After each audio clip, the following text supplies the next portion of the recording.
No te quedes fuera. Conversaciones de educación, aprendizaje y tecnología. Cada lunes y miércoles a las 15 horas con Nicolás Soto en Tareas de Tecnología. Somos divoxradio.com. Y aquí continuamos conversando con Cristina Pérez Villota, odontóloga, magíster en salud pública. Estamos conversando respecto a la recolección de datos, la investigación clínica, al data science, pero uno de los problemas que se generan cuando uno tiene horarios acotados en un consultorio, en un CEFAM o en una UCI, donde sea, es que el tiempo que toma generar los datos en fichas clínicas a mano, en un sistema computarizado o lo que sea, es una inversión de tiempo que muchas veces no está contemplada y la calidad de la data que uno obtiene después no sirve finalmente para una buena investigación. Ustedes saben que hay investigación que es cualitativa e investigación cuantitativa. Esto lo va a explicar ahora Cristina porque nos va a contar de su tesis, que es la utilización del data science para tomar buenas decisiones en salud pública. Cuéntanos, Cristi.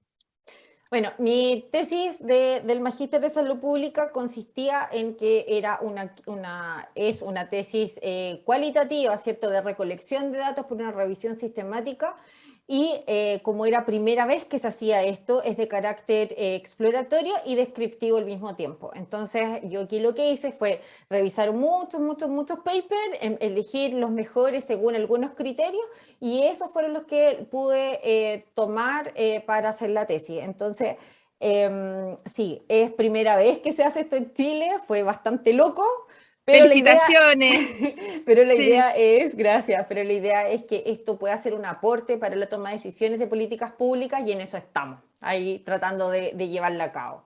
Genial.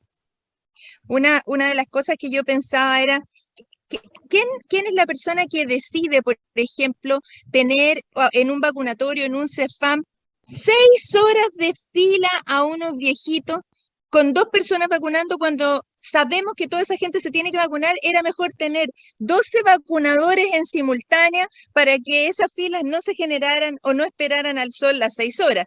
Entonces, hay muchas cosas que se pueden optimizar en el manejo de un centro de salud, ¿cierto? No solo para resguardar la integridad física de las personas, sino también para que sientan que la medicina es antropocéntrica, no está basada en lo disponible en el consultorio, sino que está basada en la calidad de vida de la persona que es la usuaria.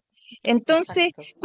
cuéntanos de los resultados de tu tesis exploratoria. Ya, más que nada, aquí yo lo que quiero dar a conocer es cómo los sanitarios en general, llámese todos los profesionales de la salud, gastan tanto tiempo en estar con el paciente, ¿cierto? Y es un desgaste propiamente tal, porque hay que tener, yo siempre digo que el poder de la persuasión, cosa de saber y lograr obtener la información que se requiere para entregar el mejor tratamiento, ¿cierto? Exacto. Entonces, y eso no nos enseña la universidad, eso es la universidad de la vida nomás, Sí. y de la persona cómo se va desarrollando, del profesional. Entonces, ¿cómo logramos optimizar el tiempo que el profesional o el sanitario está con el paciente en pos de entregar una mejor atención? Y por eso en Estados Unidos, uno de los investigadores, Long, del 2018, llamó una investigación atención médica basada en valores respaldados por ciencia de datos. ¿Y qué fue lo que hicieron?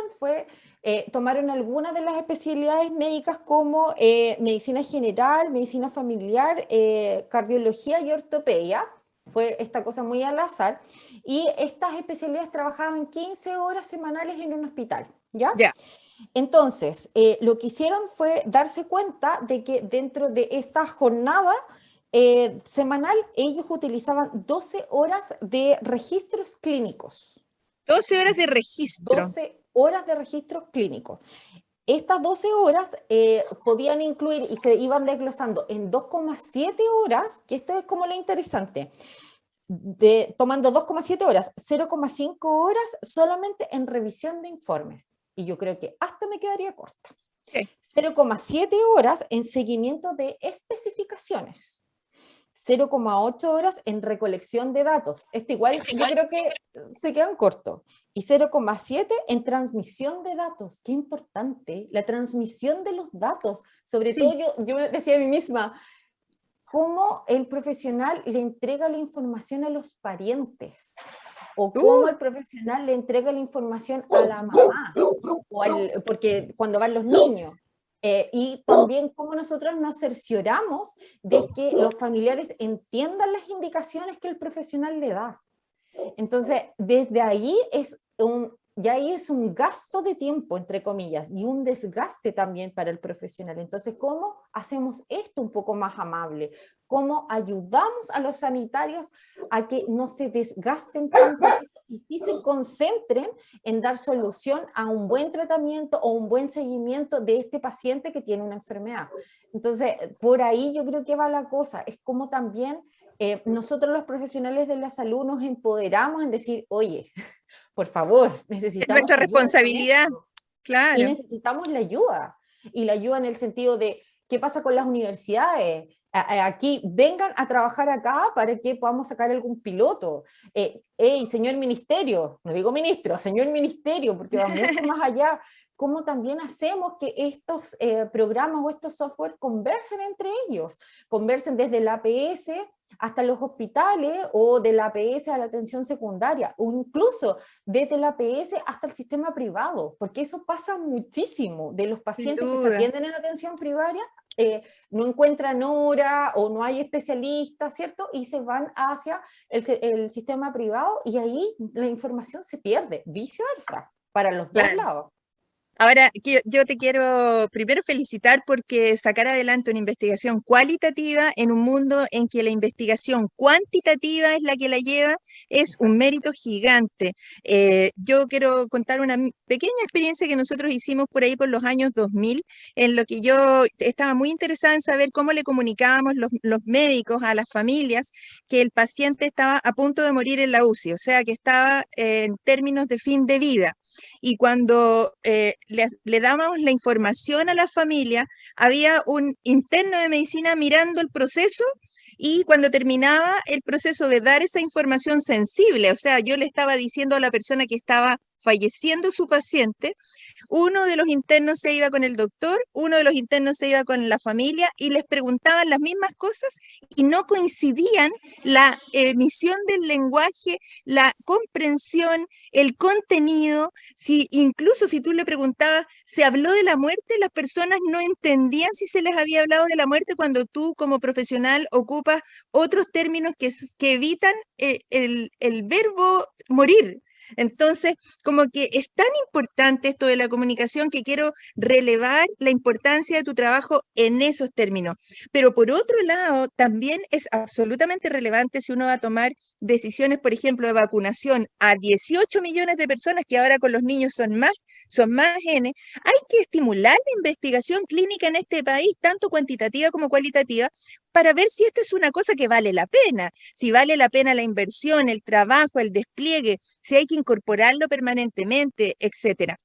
Así es que me parece increíble que todo este registro sea importante y sea mucho tiempo, pero más me impresiona que la pandemia nos llevó a hacer telemedicina a empujones, a ser capaces de dar licencia médica, emitir boletas, emitir recetas vía telemedicina, cosa que habíamos venido peleando 30 años y que teníamos mucha reticencia a hacer algo a distancia porque pensábamos que todo podía ser mal usado o ciber atacado, digamos.